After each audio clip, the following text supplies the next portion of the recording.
3 বছরের সম্পর্কের ইতি ইঙ্গিতটা ছিলই এবার সবুজ সংকেত। এই মরশুম শেষের পরই ইস্টবেঙ্গল ছাড়তে চলেছেন কোচ ট্রেভর জেমস মর্গ্যান।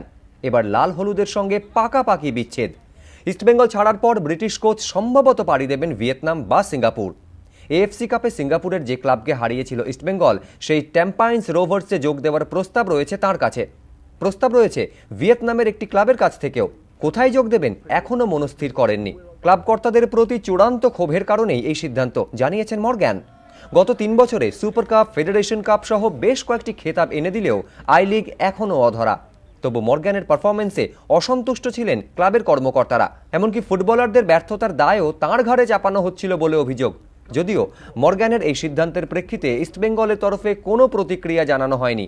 লাল হলুদ শিবিরের তরফে ব্রিটিশ কোচকে আটকানোর কোনো উদ্যোগও দেখা যায়নি। মর্গ্যানের পর ইস্টবেঙ্গলের কোচের পদে কে আসবেন তা নিয়েই জল্পনা এখন তুঙ্গে। কুন্তল চক্রবর্তী, এবিপি আনন্দ, কলকাতা।